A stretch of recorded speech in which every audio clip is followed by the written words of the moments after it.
All weekend, you heard some really great stories about Senator John McCain. Did you watch the service? I saw part of it.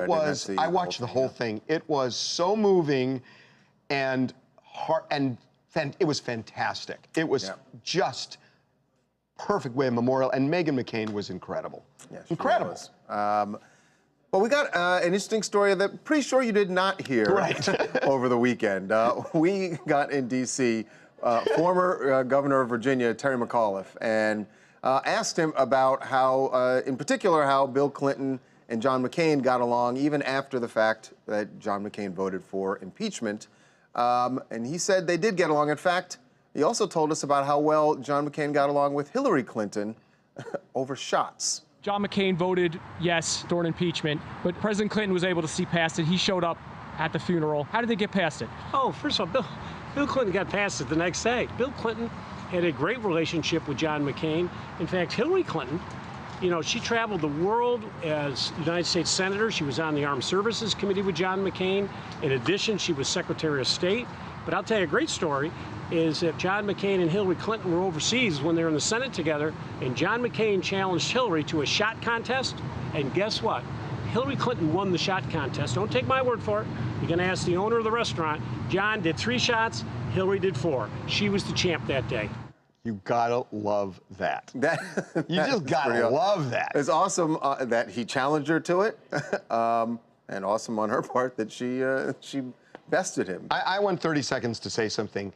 When I watched this funeral, I gotta say, to see like John McCain's adversaries, Barack Obama and George W. Bush, and Bill Clinton, to see them, you know, come together, you know, for John McCain, there's so much of that's lost right now, and the idea that you can disagree with somebody on things and not automatically boycott them, which is what people do today. It's like, you disagree with me, I'm gonna boycott you, I'm gonna kill you, and it's like, that's not what people do in a civilized society, and that's what we're doing now. And to see that, I don't know, it just was so meaningful to me to watch that. I thought it was really important. Yeah. Also, though, to that point, I think that's well said, but also it depends on what we disagree over. I agree.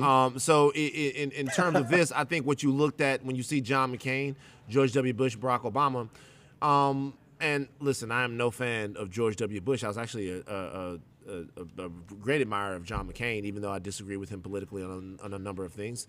You see a lot of guys who at least carried themselves with a certain dignity politically in the way that they dealt with one another and the discourse that they did have. And I think that that's very important to remember, that when you're talking about today's times, things might be a little bit more divisive and a little bit more work. And I get what you're talking about, Van, but to me it's like, really, you're going to burn Nikes because you don't like what they did? It's that's not what but that's the go-to. That's the default in today's society, is that we boycott. It's like, you know, listen, I disagree with almost everything Steve Bannon says, but Steve Bannon was going to speak somewhere, and I can't remember who it was. An event in New York. And they said, okay, we're going to boycott. We're not going to be on the same stage. The way you change hearts and minds. I'm not about to get on stage and waste my time with Steve Bannon. No, it's not for him. It's to change hearts and minds out there. By the way, there's nothing wrong with boycotts either.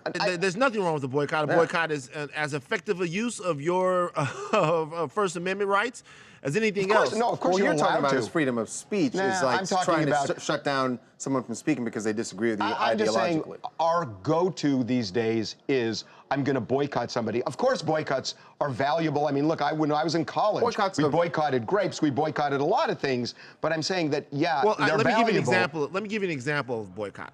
Remember the bus boycott during the Civil Rights era? You have a bus boycott, right?